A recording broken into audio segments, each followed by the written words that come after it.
Time I was 24 years old and was an enlisted scout under General Custer's command. Mitch Boyer was our interpreter. I was sent ahead. Custer said, "You go and find that village." I went to a butte at the head of Reno Creek, from where I could see the village. I reported the camp to Custer. He asked if any were running about away from the camp. I said no. We then came on down to the forks of Reno Creek.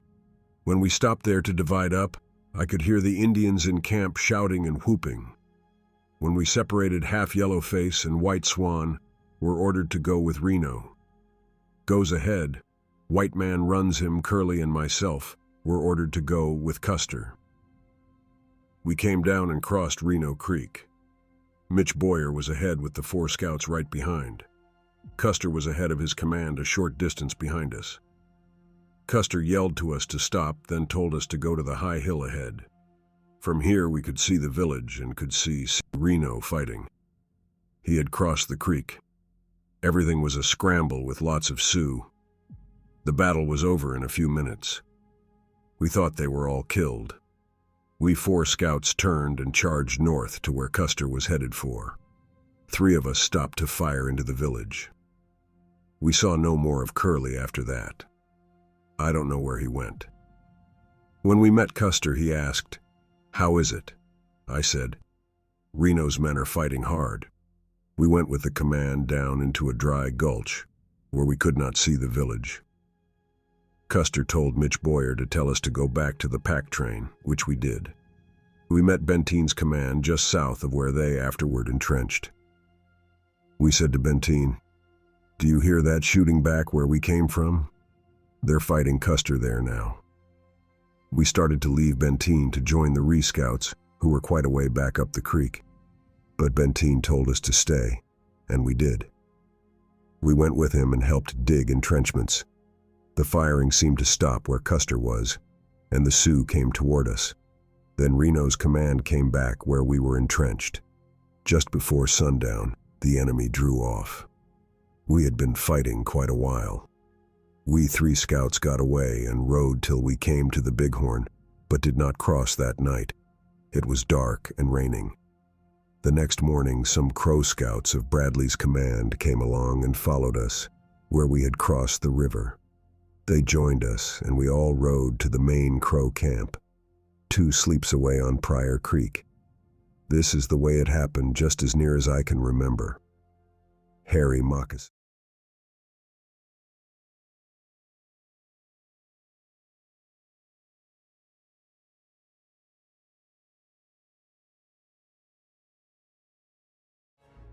I discovered almost hidden the dead body of an Indian.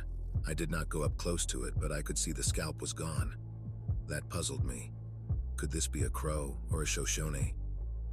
I had not known of there being any Indians belonging to these soldiers killed here. As I stood there looking, it seemed there was something familiar about the appearance of that body. I backed away and went to find my brother Yellowhair. We 2 returned to the place. We got off our horses and walked to the dead Indian. We rolled the body over and looked closely. "Yes, it is Lame White Man," my brother agreed. We called other Cheyennes. Several of them came. All of them promptly confirmed our identification. All of us were satisfied some Sioux had scalped him or maybe had killed him, finding him in among the soldiers and supposing him to be a Crow or a Shoshone belonging to them. We knew he had gone with the young men in their charge upon the soldiers there. Perhaps he had gone farther than the others and was killed on his way back to us, the killer mistaking him for an attacking enemy Indian. A bullet had gone in at his right breast and out at his back. He also had many stab wounds. He was still dressed in his best clothing, none of it having been taken.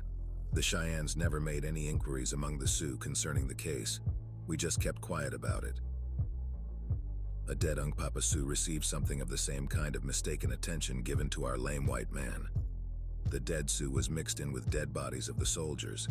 An Arapaho and a no-clothing Indian supposed him to be a Crow or a Shoshone belonging to the white men fighters. They jabbed spears many times into the body. They were much embarrassed when they realized their mistake. Wooden leg.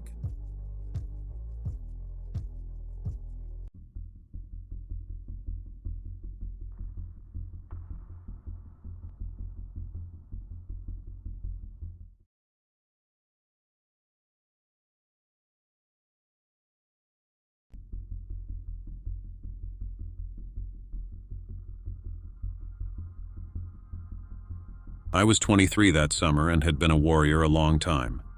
Another hunk papa named Gray Eagle and I were Sitting Bull's special bodyguards. It was our duty to watch him and see that he had protection. That morning, I took the family horses to the river. At midday, I went back to the pony herd and drove the horses to the river for the noon watering. Just then, I heard shooting near the hunk papa camp circle. I quickly caught a pony and turned the others loose, knowing they would head back to camp. Not far away, I saw dust rising and heard iron-shod hooves pounding against loose rocks. I raced back to the teepee I shared with my uncle. The hunk papa camp was in an uproar. Warriors were rushing around to catch their ponies. Women were screaming, children were crying, and old men were shouting advice as loud as they could. Then the women and children began to run off to the west, not taking the time to strike their teepees or to carry of belongings. I reached the teepee ahead of my uncle. I grabbed my old muzzle loader and quickly checked it. Just then, Sitting Bull entered the teepee and took the old rifle out of my hands. He handed me a stone-headed war club, then took his own rawhide shield out of its buckskin case and hung it over my shoulder. "You will take my place and go out and meet the soldiers that are attacking us," he ordered. "Parley with them, if you can. If they are willing, tell them I will talk peace with them." Lone Bull and the warriors rode out to meet the soldiers and came under fire straight away. Soldiers dismounted and made for the river. We killed many soldiers on the riverbank and more in the water. I rode up behind one soldier and hit him with my war club. Then I slid off my pony and held the soldier's head underwater.